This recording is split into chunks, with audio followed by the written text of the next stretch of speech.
Hi, Michael. As is obvious from your bio, you're an accomplished director and a scholar. Can you tell me a little bit more about what you're working on right now, besides Julius Caesar, including classes you're teaching and other scholarly and artistic pursuits? Sure. In addition to Julius Caesar, in 2 days, I'm flying to Australia to remount a production that has honestly been touring since 2015. Um, and it's a theatrical installation piece where there are no actors, but instead it's an office cubicle where one audience member at a time does office work, but a whole story and a theatrical experience kind of comes out of that particular piece, or comes out of your interactions with like Excel and Outlook and that kind of stuff. So I got that piece, and then I am an affiliate faculty member at the Stanford Human Centered AI, Stanford Institute for Human Centered AI. Um, and I have a number of projects there. I'm working with the folks at High, as well as folks in the Center for Interdisciplinary Research at the library, to kind of look at how AI can help us examine and look at archival videos of productions and how we can think about choreography and staging using machine learning algorithms. And then I have a long-term collaboration with playwright Michael Yates Crowley, and we've been developing two works together. One of the works over last summer was selected for a residency with New York Theater Workshop, and we're kind of workshopping that piece together as well. That's very exciting. Yeah, yeah. And then Shakespeare. And then Shakespeare, where Yeah, in addition to spending 5 out of 7 days a week in rehearsal, yeah, production meetings, we've been doing this for a while. yeah, yeah. Before we sort of get into how long we've been working on the piece, Uh-huh. because I'm getting to Dramaturg, which is an amazing experience working with you, but citizenship has been Yeah. the topic that Stanford is really like looking at around this piece. Uh-huh. The college program where students are in these classes, they're looking at the play through the lens of citizenship. What does citizenship mean to you in the context of this play? I mean, I think there's the context of this play, and then there's what citizenship means to me. And so because my personal definition of citizenship is like a whole separate podcast. I think I've been thinking a lot about this play, these characters, Brutus, Cassius, Mark Antony, how they conceive of what it means to be Roman, what it means to be a member of society, what they think their responsibilities are towards each other. Like Brutus and Cassius go so far to make the decision that murdering someone is the best thing that they can do for the country that they love. Um, and and in this play, one of the fascinating things about this play is that it is one of the most ambiguous, morally gray plays, where Shakespeare's clearly trying to not give the audience a simple answer, um, and I think that is embedded within his understanding of like what of citizenship, that it is this very deeply ambiguous thing that can mean many different things to many different people. Um, uh, yeah. Yeah. Well, and I think so. We started working together in May, I would Hmm. say, and looking at the play and sort of asking the question of like, what do you want this production as the director to be Yeah. here? And that's changed, not drastically, but I mean, it's really taken shape in different ways. Yeah. And it's still going to take shape over the next Hmm. month too, which is also exciting. Yeah. But how would you say that I don't know, what do you think has changed the most from your first reread of Julius Caesar as you were sort of deciding that that was the piece, and then to now? So I'm not sure about what has changed, but let me talk a little bit about some things that I've known, and then you can tell me what's changed. Um, I remember in the early days of this process, one of the first things that I kind of wanted to do was to say, uh, to examine this play not as an example of great rhetoric, or that Brutus and Cassius and Mark Antony and Caesar are symbols, but instead to say, can we show really complicated human beings? Can we embrace the messiness, the contradictions of what it means to be a human being? That um, one of the things that art can do that policy documents can't do is embrace a whole lot of complexity around why people do some things and the reasons and their motivations and their desires and all that kind of stuff. And so I wanted to kind of like take them down off the statue pedestal that, I mean, Brutus and Cassius are oftentimes like literally statues, and kind of say what happens if we humanize them.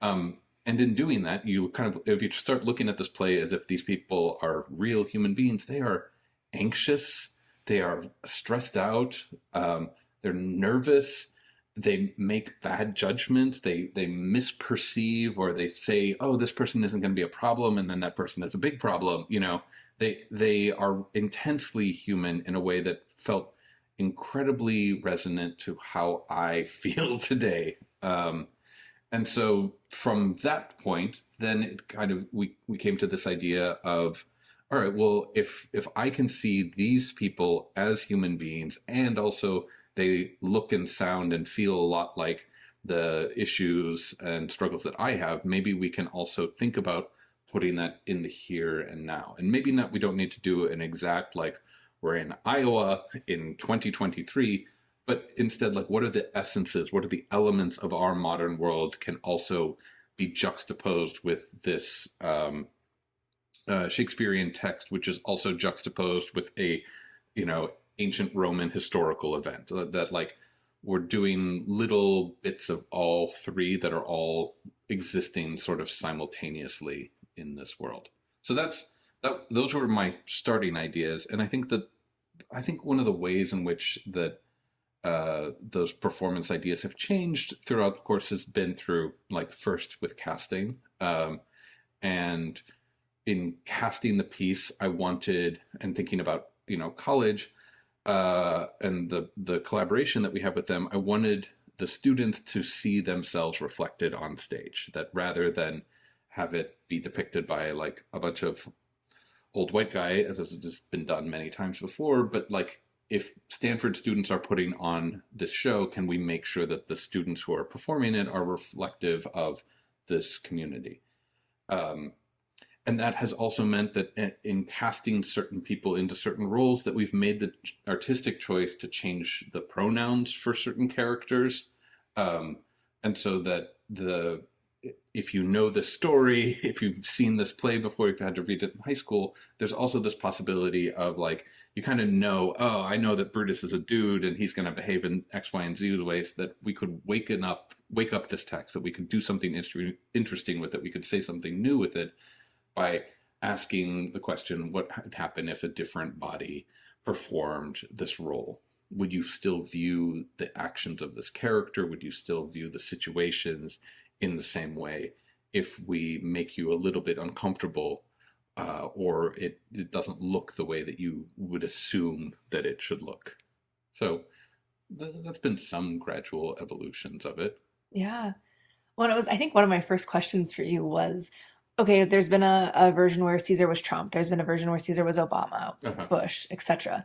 And you said, no, I don't want to do that. And I just really appreciate how the choices that you've made have made it so that college students can look at the stage and say, these actually aren't people that are separate from me. These are people Mm-hmm. that are like me. And then I think the audience can ask questions about, what do we do for the democracy? How do we save it? Do we make choices that might seem drastic to others? So I Yeah. appreciate that the questions that we're able to ask, because I think that the casting does that in a lot of ways, and just I think the design choices that have been made overall, which I hope we can talk about some next, um, just provide a different lens into this play that's been done so often, as we know. Yeah. I mean, I think that was one of the struggles that I had when I first started working on this, is like, oh my God, the production history is so huge. It's been done in every possible way. What could I possibly say that is new, that's interesting with this? Um, and and I think the thing that became important to me, or was like, okay, what's new about this is the circumstances under which it is being produced. That as a partnership with the I don't remember the full college acronym, but whatever the heck it is, civic, liberal, Liberal education? education, something. I Yes. don't know what the GE is, but uh, but that this is an opportunity for us to think about the issues and the ideas that the program college is like bringing up, but to use art to have that conversation. Hmm.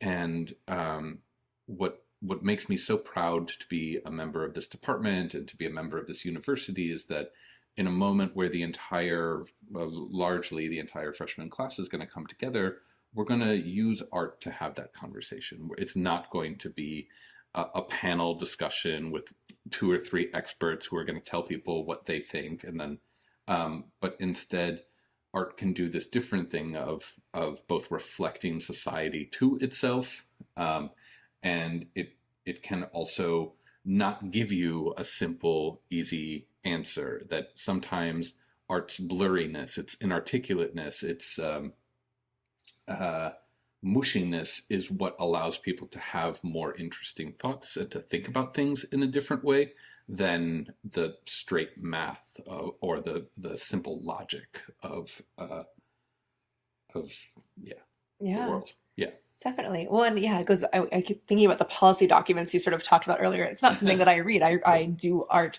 on the regular, but I imagine that if you're used to having conversations in different ways, that this will be really invigorating. Yeah.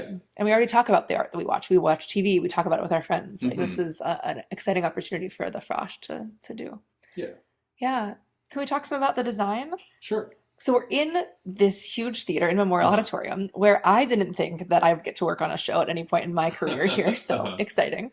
But it's huge to accommodate hopefully all the people that will come see it. But it also provides different opportunities with having Hmm. sort of, it feels to me like a deeper stage. And you've been working with a whole set of designers around. Hmm. There's a choreographer who then I see you collaborating with the choreographer, Alita, and the sound designer in these different ways of like what does movement and sound look like here. Hmm. And then obviously costumes, dealing with blood, dealing with the scenic Uh-huh. design. Yeah, can you tell us about any of the elements that you feel are particularly striking or that you most want us to know your thoughts behind?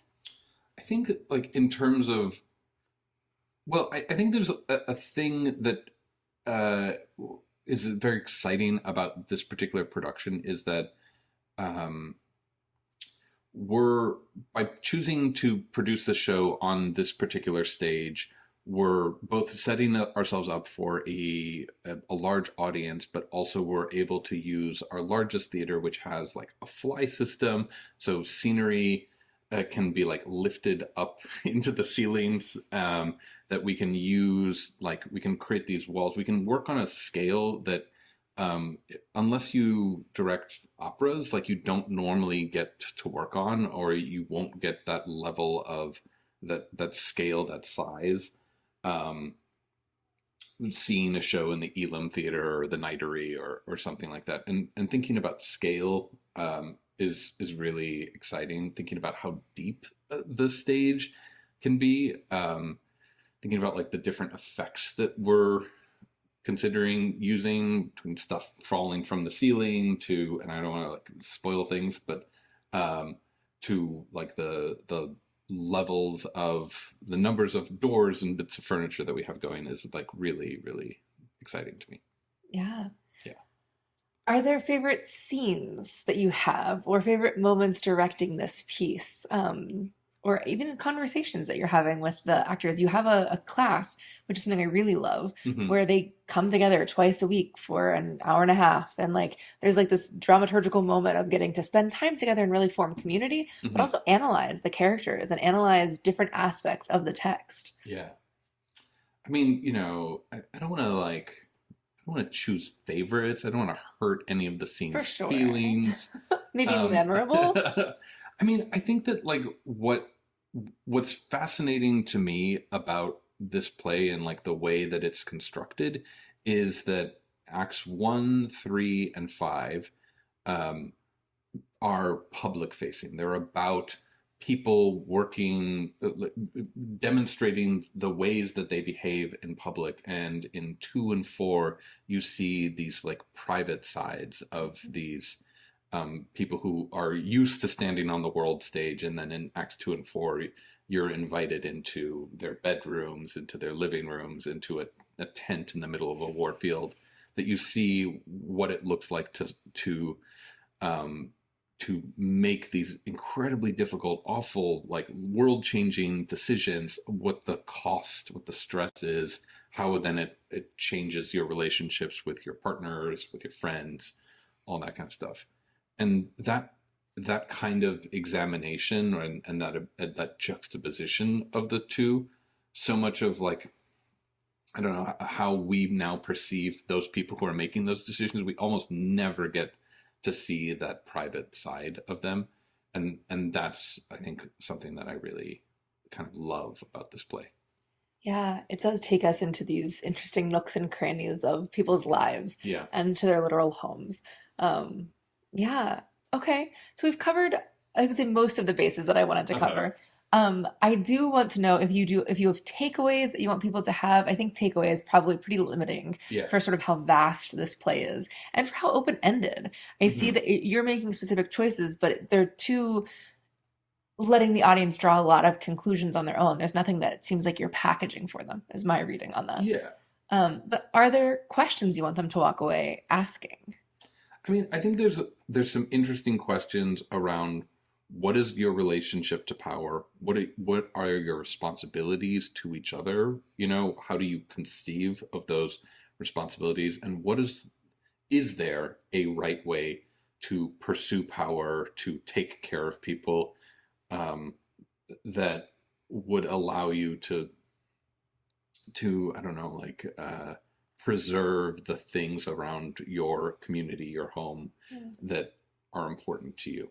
Um, so because for me, I get very hung up on Brutus and murder, and is whether or not murder is right or wrong. And for me, it's pretty clear, like murder is wrong, but what we're watching is a play about people who are trying to first wrestle with, should we do this? Could we do this? Is this the right thing?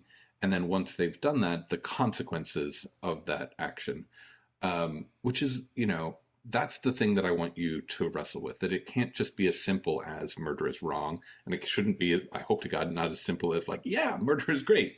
But instead to understand both where these people are coming from and the sets of consequences that come out of those actions. That's, I think, the real um, the real dilemma of the piece in its simplest terms, uh, that I think is worth wrestling with. Yeah. Yeah, I mean, I know that you and I have had long conversations about this, and I won't belabor them here, but I have really appreciated getting to dig into that and some of the philosophy behind the piece and the fact that Shakespeare makes changes from the original Julius Caesar too does really show us something about what he's hoping, which I think is really, I'm not going to speak for the bard, but in line with what you're doing, creating these questions for people. Um, Yeah. yeah. Well, I mean, just to keep going in that vein, Mhm. I think the there's a thing that Shakespeare did when he adapted what he understood to be of the Roman history, where he clearly made a set of artistic decisions that was not about, well, I'm going to exactly replicate ancient Rome, right? Like Shakespeare is an artist too, and is doing artful things and changing stuff, some little stuff, some big stuff, right? And in that same way, when we're approaching Shakespeare, we're also making those sets of decisions around like, let's change this, or this doesn't feel quite right, or let's change these words here. And one of the things that I love about theater and art is that it allows you to continually look at your history and ask that question of like, what is still important right now? What matters to me? And what are the parts that we can actually let go of, Yeah. And so we've been doing that process as part of this particular show. And, uh, that in relationship with the way that we've cast it also provokes these really big questions around like what parts of our history, what parts of our perspective, what parts about the sets of biases that we might have, what can we, what do we need to keep examining, and what are the things that we can start to let go? And I think that's one of the other things that this particular piece can do, that can ask these sets of interesting questions around our history, our relationship to history, our relationship to power, and the ways in which identity now has started to play an even stronger role in that. Agreed. Thank you, Michael. I Sure, think we're at the thank end you. of our time, but it's always a pleasure to talk to you, and I'm hoping that our listeners will come see Julius Caesar. Thanks.